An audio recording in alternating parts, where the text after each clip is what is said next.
Hey everybody, how's it going? Dan Schinder here on Yes Shift with Steven Schinder. And our very special guest, the drummer for Total Mass Retain. He's got such a great backup band, Joe Cass. Joe, welcome to Yes Shift. It was a thrill to have you on Drum Talk TV a while back, and now we're here on our other show. Thanks for taking time and walking us through. We've got some questions, of course, walking us through the experience you had watching Jon Anderson and the Band Geeks, and you got some clips that we'll show. So, Steve, where do we begin? So I guess first off, so the tour that Jon is doing with the Band Geeks is called Yes Epics and Classics, featuring Jon Anderson and the Band Geeks. They're about 4 shows in, I believe, and we can read the lineup and set list info in a moment, but how many of these shows have you been to, Joe? Let me guess, 6 out of the 4. That's actually the right percentage. Well, thanks for having me on, everyone. I went to the first 3 shows of the tour. So it was a Friday, Westbury, Sunday, New Jersey, and then a week later, Friday, New York City. And then they played Reading, Pennsylvania this past Sunday, which had the biggest set list change, as you are aware. So nice. Very cool. Steve, I'll read the lineup, and then we could take turns going through the set list. The lineup, really cool lineup. Richie Castellano from Blue Oyster Cult on bass and guitar, Chris Clark from Brand X and John Entwistle keyboards, Andy Ascolis from Chasm Sultan's Utopia and Celebrating Meatloaf on drums, Robert Kipp from Kashmir on keyboards and guitar, and Andy Graziano, that's not a gangster name, on guitar and bass. Steve, set 1 of the set list. Yeah, so the first set has generally been Yours Is No Disgrace, Perpetual Change, Close to the Edge, Heart of the Sunrise, Starship Trooper, and Awaken. And what an amazing set list.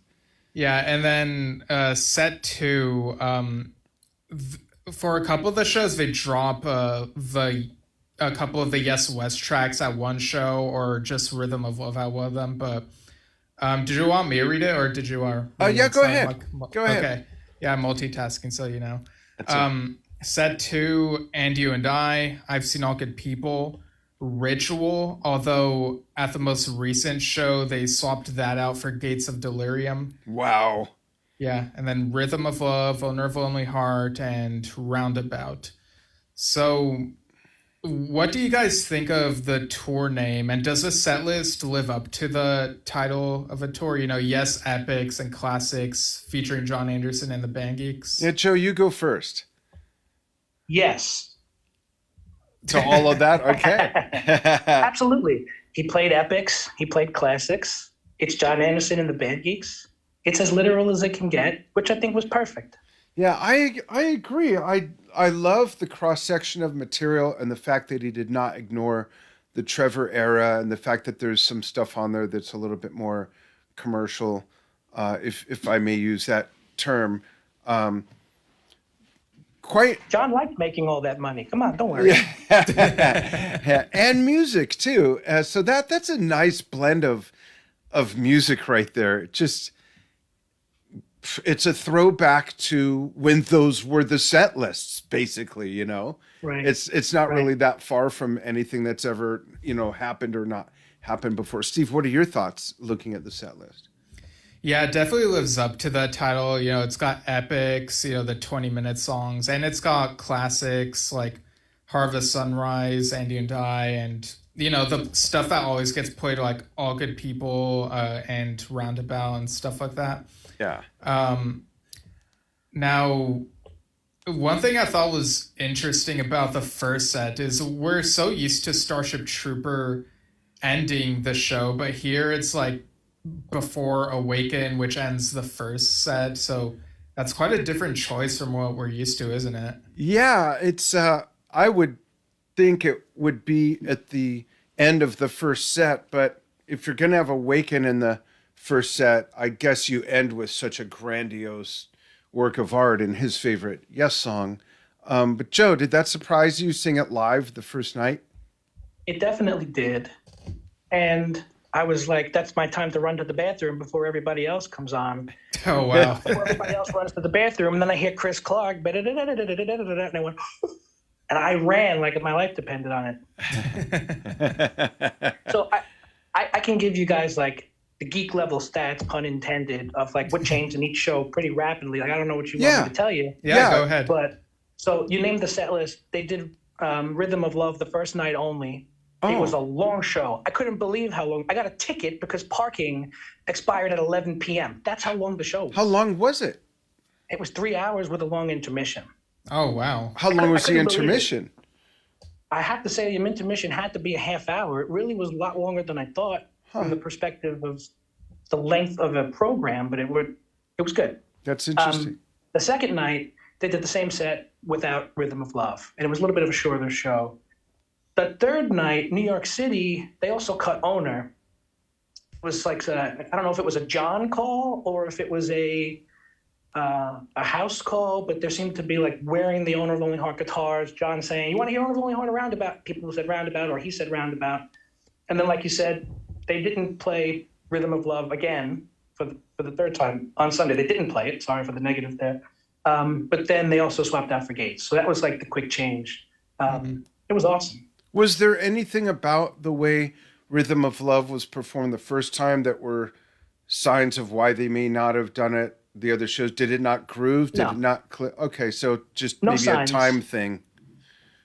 I think it's a time and an energy thing. I was, again, I couldn't believe how long the show was and thinking they're going to do this again in 2 nights. And it was, it was much bigger of a show than I thought in terms of delay. The program was very stacked.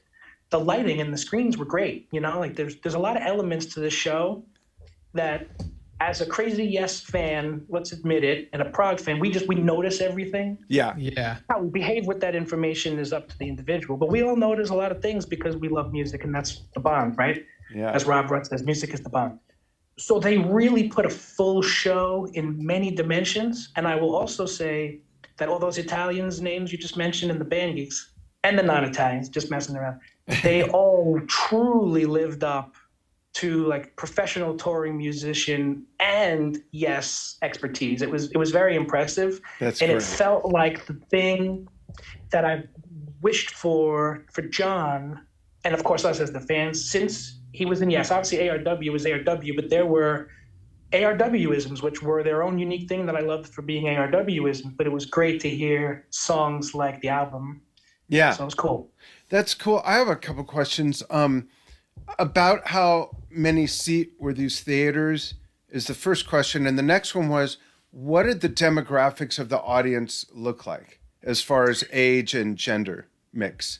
So I was going to make some sort of a joke about it. I don't know who else was there because I was in the front row. I made sure of that. I was like, I'm going to go front row and sit in front of John and just dream. I think the Westbury, I really don't know the right numbers, and I probably should. That's okay. But I just focused on being at the event. I would say that the Newark show had twice as many seats or 50% more volume, and it was just under a sellout, but it was wonderful in the NJ Pack in Newark. But the space at Westbury was smaller, and the space, the theater in New York City that's had 7 different names where I've seen 7 different bands, the Nokia Theater, PlayStation Theater, whatever in Times Square, that was a little smaller as well than Newark, and that was sold out. Let's play some clips. These are courtesy of Joe's Front Row Seats. And we're going to start with my favorite ever, if I may be a little selfish, and I don't think I'm alone here. And folks, chime in with if you've seen the show, if you plan to see it, and feedback on these videos. This is from Awaken.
That's awesome. One more real quick.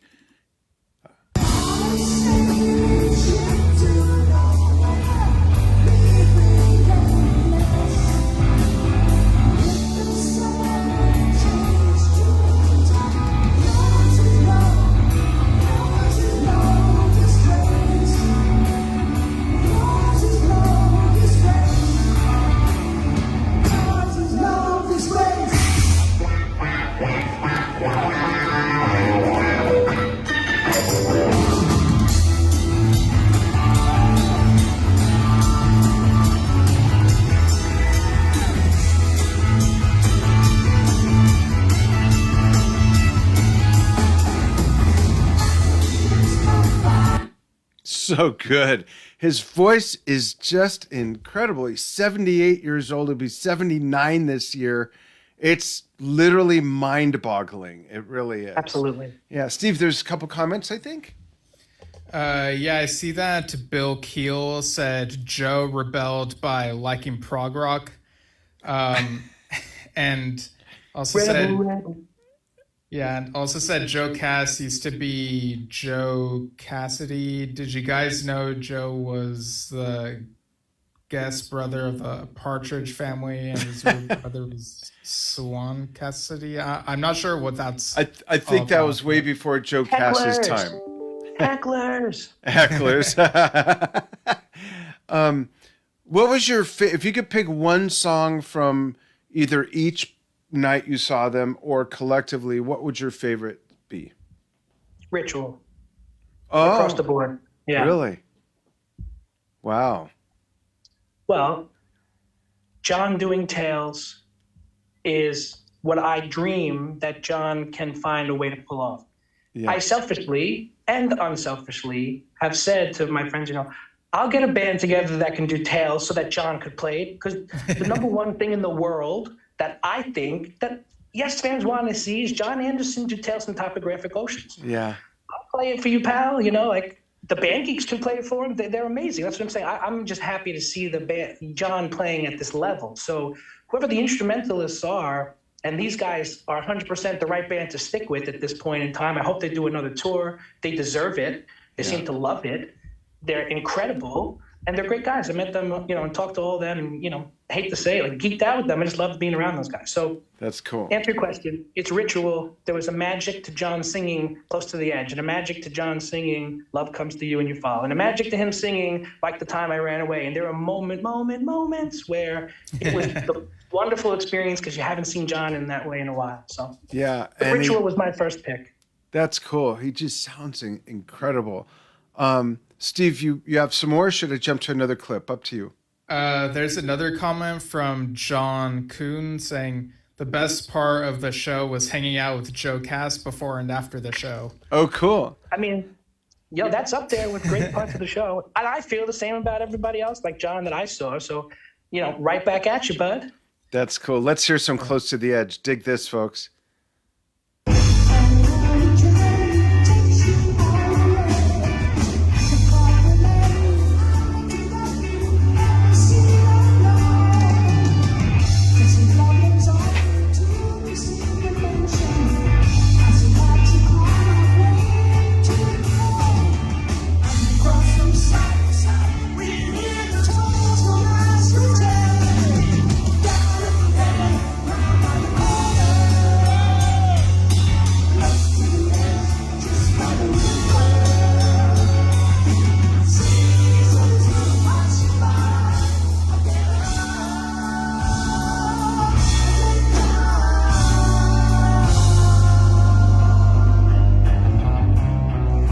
God, it doesn't seem real how he sounds. I know. Yeah.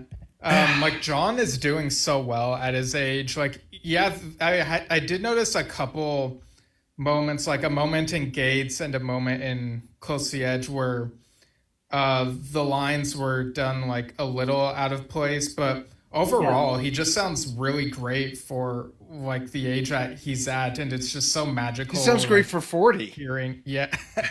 Yeah, and I see another comment from Gina Casulo saying, great clips, thanks for sharing. Wish they would come down to Florida since I haven't seen John live yet. Yeah, I do hope that this band that John tours with them in other places, like The West. Selfishly for us, like on the West Coast, like it feels like they're following the trend of like bands like your band, Joe, of staying on the East Coast. So maybe set a trend there. May I interject on that note? Because I think it's really important to emphasize about the Band Geeks that makes them unique.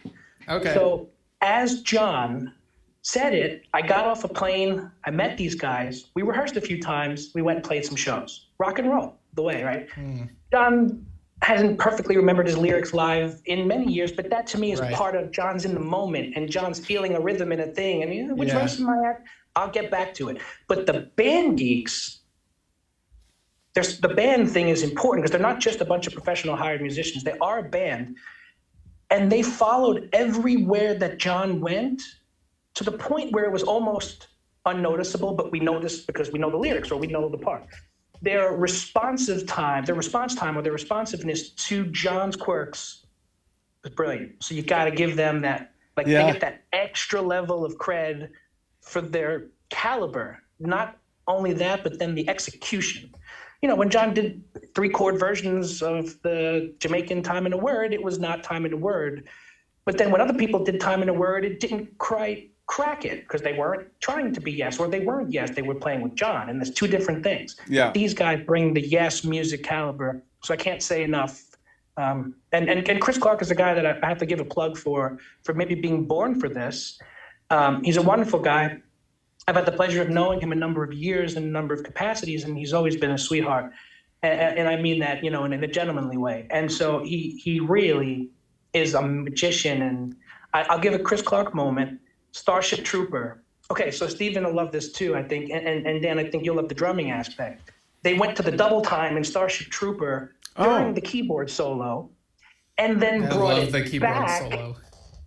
We're gonna talk. That's what led me to this thought, and then I thought I got to talk about the drums first because they go to the double time underneath the keyboard solo, and then bring it back for the guitar solo, which was a cool twist on things. Back to the Tormato tour with that. Did they do that in Tormato? That's the first time I ever heard it. Yeah. I didn't tie that. I just thought it was a creative decision. I mean, it's still a creative decision. Okay, so thanks for that. Yeah. And then Chris's first part of the solo was kind of like the Rick, and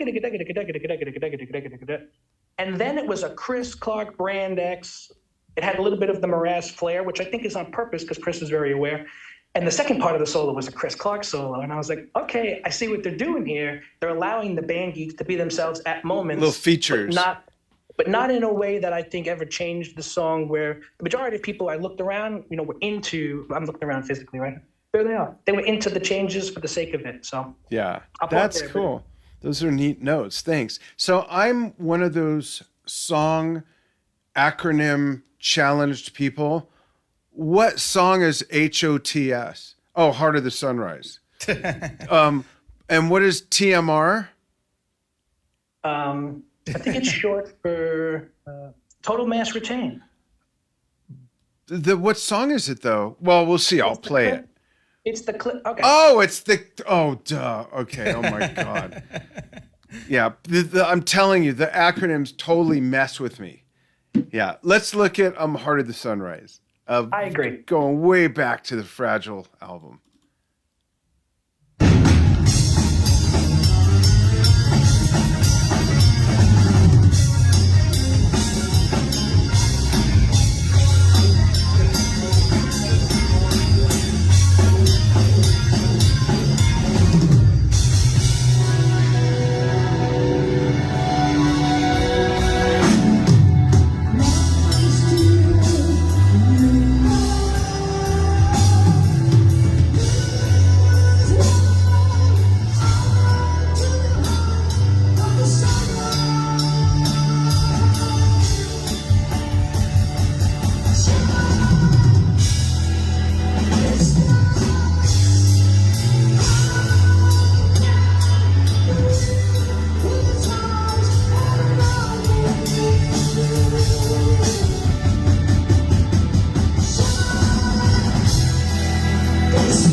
Jeez. Yeah, I actually have it's a clip still playing. God, well, God played two more real quick. Total Master Retain. Featuring Joe Cass.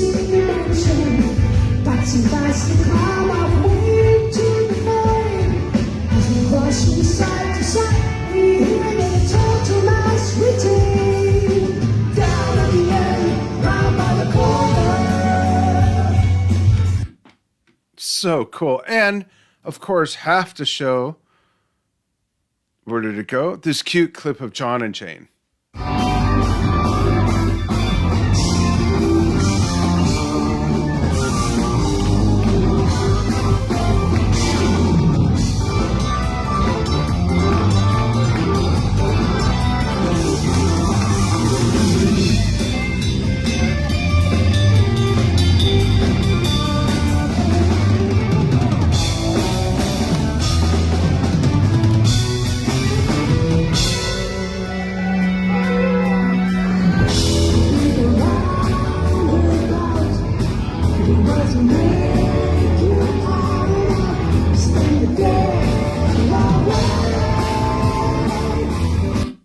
Wow. I'm just blown away. I really am by his voice is just blowing my mind. Really. Yeah, it must be the magic mushrooms. Well, that I wasn't the see. same reason for me, but God bless you. Yeah, I would Arita. recommend Oh, go if you're ahead. listening to Yes Shift, which you all should be often, Thank you. if you can get on a plane, go to Baltimore or wherever there's tickets available. If you're truly a yes fan and you have the capacity, you gotta go, just in case they don't come back around. Which the press people, the marketers, the business people, they got to be thinking, California, Vegas, Arizona. They got to book a West Coast tour and come back to. I'll go to the West Coast to see the show. My fiance is coming over from the DR in like 2 weeks to move in, and I'll bring her, and we're gonna go see John Anderson in LA. That's my dream. So let me ask you a question. Is he that you know of? I haven't seen the tour schedule, strangely enough. I know, shame on me. But and then Steve will check comments after this, but is he playing anywhere around the time and within 100 miles of you guys playing somewhere? Like, could I come out and see both you guys is what I'm saying. I purposely, and it situationally made sense. So it's not like I only did it, but I purposely didn't want to book any TMR shows when the band Geeks and John were playing in town. Yeah, that made sense. Number one, I selfishly will say, I don't want a conflict. I'm going to see John. Of course. I'm in a Yes tribute band. I'd rather go see John than play because that's the way the cookies crumble. Okay. So number one, I did it out of respect for, I didn't want to be clashing with them, competing with them. Not that if anyone else did, it's a problem. But I and the band did not want to be in a position where we were promoting our own show over John Anderson. Yeah. Not that it matters to them. Not that we're on their level. It's not the point. I understand what you're saying, though. Yeah. Are they playing near you, though? Yeah, oh, absolutely. Okay. Absolutely. I mean, they played in Long Island. How far out? Our show in Long Island. How far out will they still be playing near you? Do you know? Sorry. Their tour ends in May. Okay. I think Castellano's back on the road with Blue Oyster Cult sometime in June. There's like a sporadic. I looked at the Blue Oyster Cult schedule thinking maybe I'll find out the next period the Band Geeks will be back. Being a dope, But essentially, it looks like they're sporadic gigs. So they only play till May. And then John's going to the UK and some cities in Europe with Paul Green, that was a great show. The Paul Green show was the next best John show, and it was the last John show. So I think John's at his best. But the folks in the UK and in Europe, you got to go see John in the Paul Green Rock Academy. Forget about kids, not kids. If that bothers you, then that's fine. But shut your eyes. No, that's it's not. The case. And when do you start playing again? Yeah, so we're doing... do you play in June or July? July 16th in New York City at the City Winery is our first show back. How far is be that? epic. I'm sorry, how far is that? I'm asking very selfish questions here, folks. Thanks for hanging in there. Steven's thinking, what the fuck is he? 15 minutes from where they just played. How far is that from the Bronx? Or half hour? From the Bronx, it's 30 to 60 minutes depending on when you go. Okay. We'll talk. So they played New York City. We're going to play New York City. They played Long Island. We're going to play Long Island. They played New Jersey. Actually, I don't have a Jersey show booked yet. I won't be able to get out to see John. I can't even use the restroom till after May 20th. I understand. But you're playing in July, and then in August we're playing 2 shows. So we're doing a Friday and a Saturday, and that's in the Philadelphia greater area, a place called Kennett Square, and a theater called the Sherman Theater in Stroudsburg, which actually we worked out a prog rock tribute night, and they found a Kansas tribute band that's going to open. Oh, cool. So that's Friday, August 18th, Stroudsburg, Pennsylvania, at the Sherman Theater with no return. If I'm able to come see you, I'd rather see you in New York because that's where my wife is from. Yeah, that's right. We talked about the Bronx. So It's just a one show that weekend. Okay. So we'll get together and talk about that. We're going to be in Long Island. We're going to be in a town called Beacon, New York, where we've played a couple of times at a place called Town Crier. So TotalMashRetainBand.com. Tickets are on sale now for all the shows. Awesome. We'll talk. I'll give you a buzz. Steve, are there comments? Yeah, there are a few more comments, and then there were a couple of points that you guys touched on that I want to come back to. Sure. Please. Yeah. John Kuhn says it was like 1974 with much better sound. Oh, that's great. Yeah, and Joan Leslie says, why did John say he only met them a week ago? Was he joking? No. And then Joe Fiscalari, sorry if I butchered that, says, I don't think he was joking. They've been rehearsing by Zoom, from what I understand. They first met in person a week ago. Yeah. Wow. I was first row also, 2 seats from Jane's right. I was on the left. Okay. Francis Foy says the chef is in the house. And That's my boy. Also says seeing John on Friday. Andrew Boyle says it's magic how well this band plays Yes with John Anderson. They need to come out to the West Coast. Yeah, I agree. Thanks. So one of the things that we kind of asked you about this off air the other day, Joe, was whether the drumming felt more Bruford-esque or more like Alan White. So do you guys want to talk about that for a little bit? Yeah. Joe, why don't you go since you were there? Was there a mix? Were there certain songs that leaned more towards one or the other? So there was a definite mix. And I would say there was more Bruford than Alan did. Oh, really? On songs that Alan covered. So in Yours Is No Disgrace, in Perpetual Change, in Heart of the Sunrise, there were more Brufordisms than typical. And I'm not sure, I'm not going to compare it to Jay because I'm not going to undermine how much of Bruford Jay does. But just the general idea of the Alan White version, it had more percentage of Bruford in it. But I liked that. So I really liked Andy's choices. I loved seeing him play. He was a powerhouse at moments, and I was like, whoa, he's playing so hard and then so delicate at others. So the dynamics were spot on. The fills were great. It was a lot of cool Bruford moments in there. Yeah, those songs, you never know what you're going to get when other people play them. Those particular songs, that Alan wasn't the original drummer. So that's cool. Thanks for weighing in on that. Did you have something else you wanted to go back to, Steve? Yeah, I have a couple things. Is there anything, look at the set list, is there anything either of you guys would have swapped out or shifted around in the set list? In terms of the order, or maybe there's like a song. Jesus, hold on. Sorry, folks. I'm clicking on the wrong stuff that's covering up our screen. I'm sorry about that. Someone that knows what they're doing will be right with you. I'm just trying to get to where the set list is, so maybe I shouldn't, so I don't screw this up.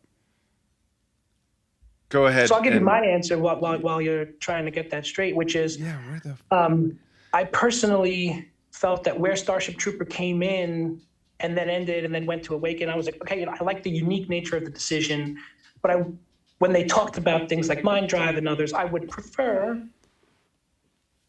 maybe less Starship Trooper and All Good People, and I don't mind if they cut the Raven stuff, but I was being selfish about getting Gates and Ritual. I didn't get to see Gates, so I was just personally, feeling I want that. But the structure has a flow. There's sort of like 2 little shows, so to speak, because they hit you with songs that people want to hear that sell and are traditional, and they're anchored by these epics, which are spread out, and it allows every type of Yes fan to enjoy the whole experience. So in that sense, it's really two great flowing sets. That's cool. And now that I have got my shit together, Steve, will you please ask the question again so I can answer properly?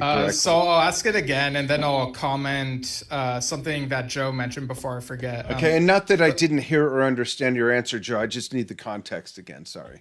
Right. So looking at the set list, would you change the order of certain things, or is there anything you would swap out for a different Yes song?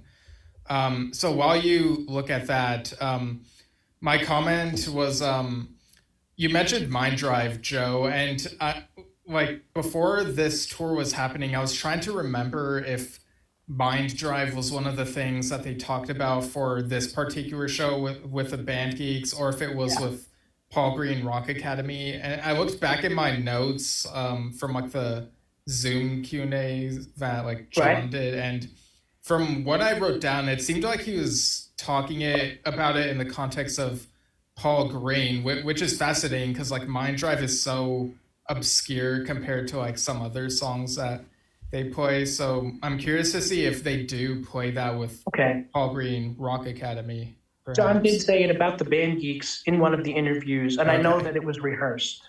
He may have said that about the PGRA. And that would be a great idea to toss something out of left field so that fans appreciate something different about the Rock Academy. So I think that could be a cool thing. Yeah, because I think he might have mentioned mixing it with Kashmir or something.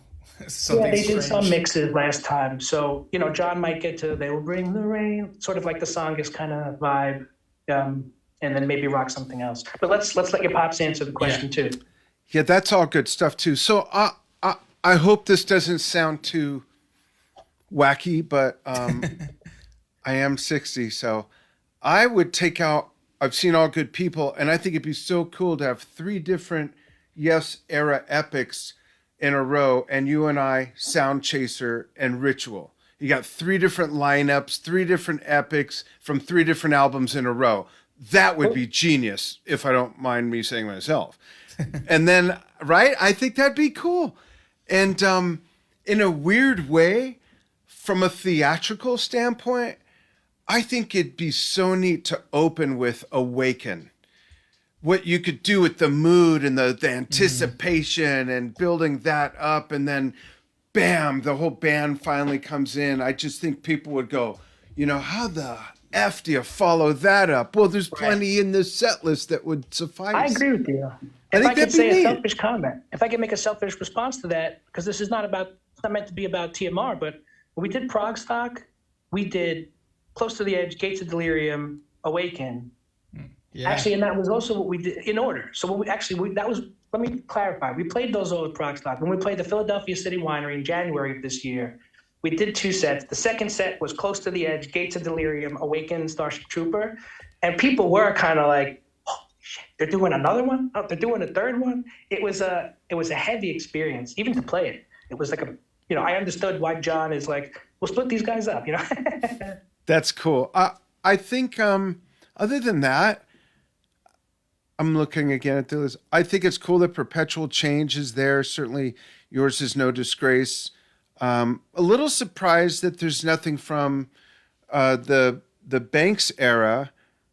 But, you know, with a body of music like this, you can only choose so much, and you got to choose what people know. And even with that, there's still so much latitude here. It's great. You almost can't screw it up, right?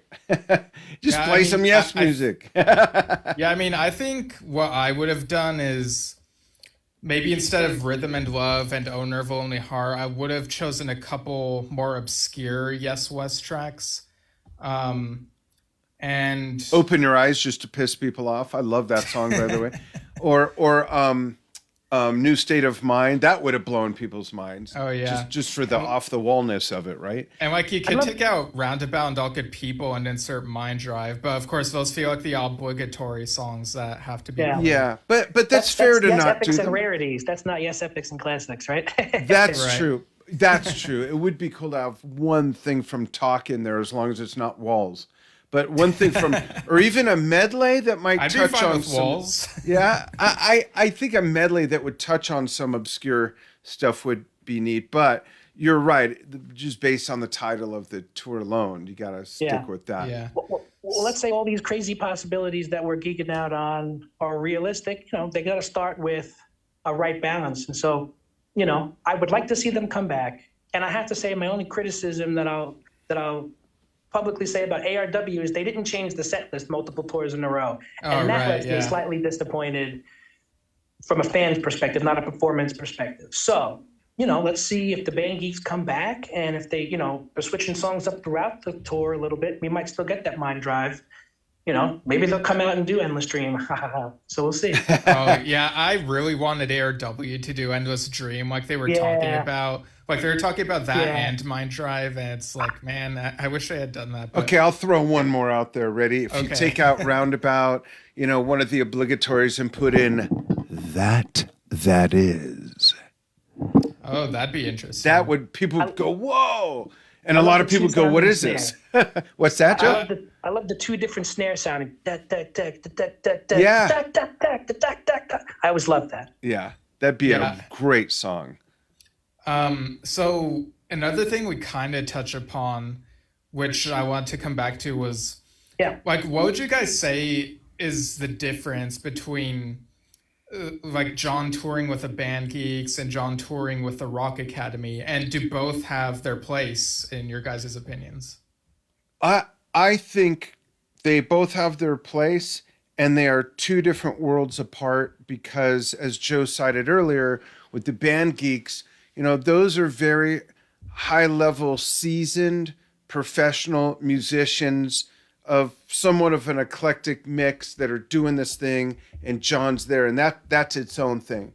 The thing that John does with Paul Green and the youngsters is just beautiful. It's beautiful to see someone of John's age, caliber, legacy, giving that kind of time and giving them that kind of experience. It's really like a philanthropic type of thing, and I just love seeing that. I wish more musicians of his legacy status had the gonads to do something like that and let kids sound that good with them. I think it's wonderful that he doesn't have a barrier between that and letting that affect his ego. Like, I can't let people know that kids can do what we were doing.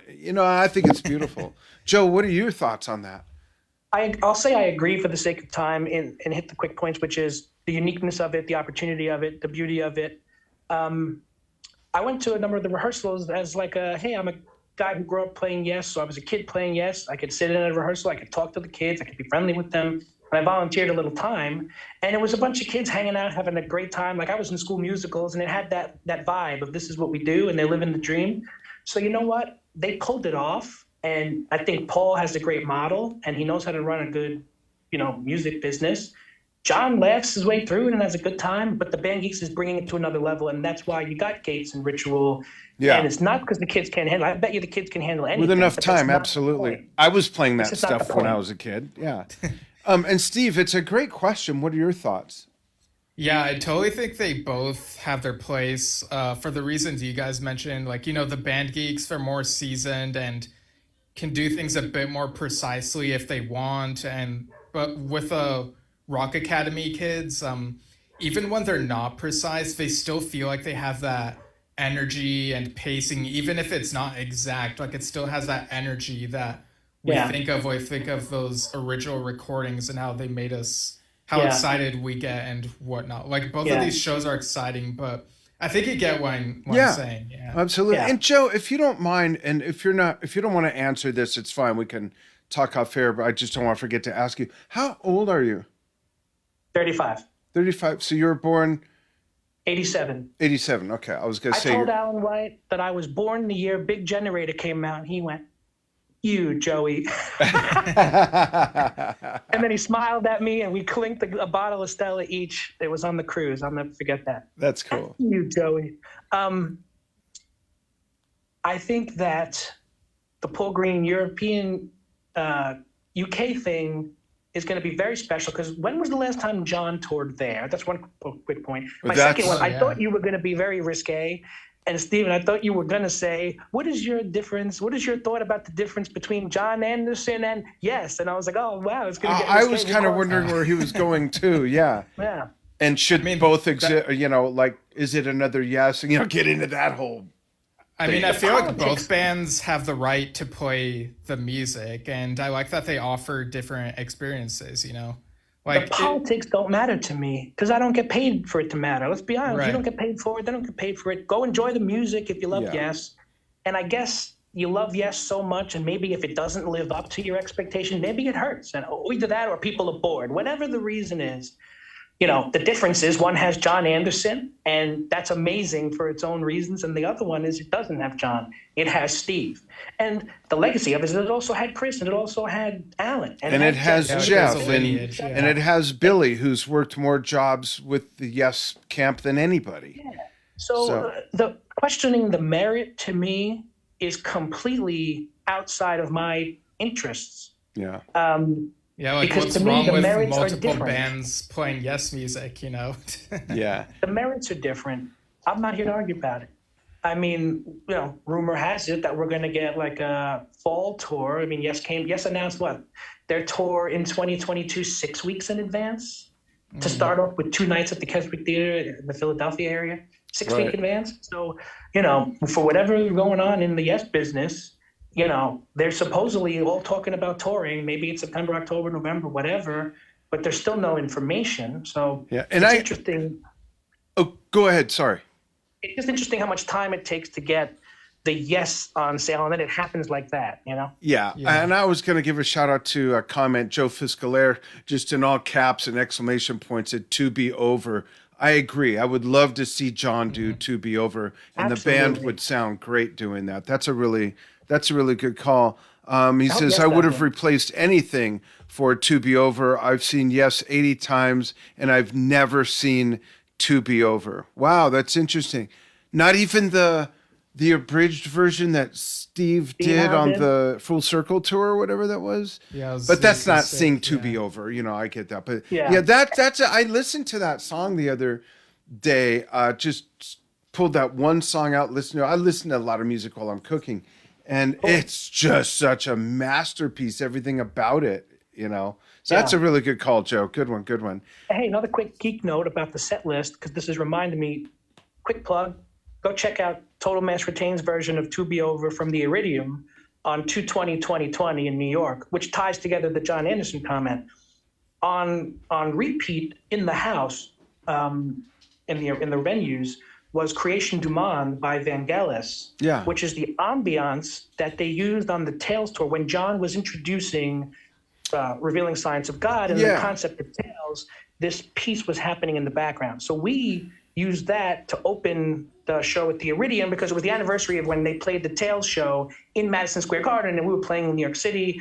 And I did a voiceover an octave down in a fake British accent because I've been to England 3 times. I can do an accent. What do you want me to tell you? So Creation du Monde was the opening piece, and it was a great vibe. And I don't know whose idea it was, but it was perfect for the vibe of the epics, That's neat. That's cool. Joe, thanks so much for joining us. And my pleasure. Everybody, thanks for chiming in with your comments. Thanks for watching us live if you watched us live. Thanks for watching or listening to us on the archive if you're doing so. You can write us with show suggestions or comments at yesshiftpodcast@gmail.com. The dot is lowercase. And you can also listen to us on the Anchor network of podcast platforms at anchor.fm/yesshift. And there's a donate button there. And you can follow us and watch us on Facebook at facebook.com/yesshift, and watch or listen to us on YouTube at youtube.com/@yesshift. Steve, I think I got them all.